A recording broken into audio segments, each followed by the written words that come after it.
మా అవ్వలం తెలుసు ముగ్గంటే ఏదని. ఆడవాళ్ళకే ఎందుకు వేస్తారు ముగ్గు అంటే ఆడవాళ్ళు ఏది అయిపోతే ఆడవాళ్ళకు కొన్ని ఆరోగ్య సమస్యలు వస్తుంటాయి కనుక రోజు వాళ్ళు ఎక్సర్సైజ్ చేస్తే ఏ ఆరోగ్య సమస్య ఉంటుంది తెలియకుండా వాళ్ళకు ఆరోగ్యంగా ఉండడానికి ఒక ముగ్గు రోజు ఎవరైతే చేస్తారో ప్రతిరోజు ముగ్గు వేసిన వాళ్ళని ముగ్గు అయినా ఇద్దరు కంపేర్ చేస్తుంది. రోజు అర్ధగంట సేపు ఒక పెద్ద ముగ్గు వేసింది అనుకో ఆమెకి ఏ గొల్లు అవసరం ఉండదు.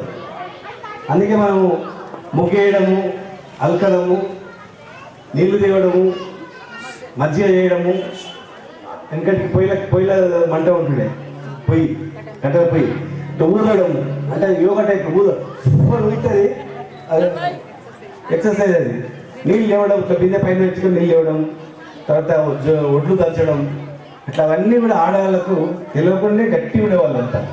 మొగళ్ళకైనా ఆడవాళ్ళే గట్టి 80 ఏళ్ళైనా కూడా గట్టి పడేటువంటి వాళ్ళు, ఎందుకంటే రోజు ఎక్సర్సైజ్ చేసినాను.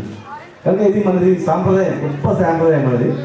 దీన్ని మళ్ళీ మీరు పునరావృతం చేస్తున్నారు. ఇంత కష్టపడి పిల్లలకు నేర్పియండి.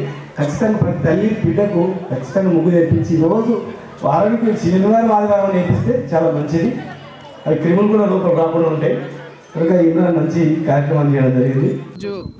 మన 45-46 డివిజన్లో సంక్రాంతి శుభాకాంక్షలు తెలియజేస్తూ మా కాలనీ వాసులకు ముగ్గుల పోటీ కార్యక్రమం ఈరోజు పెట్టడం మన డివిజన్ 45-46లో చాలా సంతోషంగా ఉంది. మనకు ఈ కార్యక్రమంలో మన కాలనీ వాసులు అందరూ ప్రతి ఊరికెళ్ళి వాళ్ళు పండుగ జరపడానికి అందరు ఇళ్ళకి వచ్చినారు.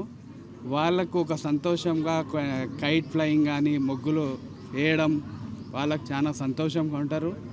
ఇక్కడ ప్రతి ఇంటి నుంచి మన అక్కోళ్ళందరూ వచ్చి ఇక్కడ ముగ్గులో పార్టిసిపేట్ అయ్యారు. మేము ఈ ముగ్గులో పార్టిసిపేట్కి ఫస్ట్ ప్రైజ్గా 8,000 పెట్టినాము, second prize 4,000, third prize 2,000, best of 5 ఒక 500 ఇచ్చి వాళ్ళకు ఒక సంతోషంగా వాళ్ళు ముగ్గులు వేసుకుంటా ఈ పండుగకు మంచిగా జరుపుకొని హ్యాపీ సంక్రాంతి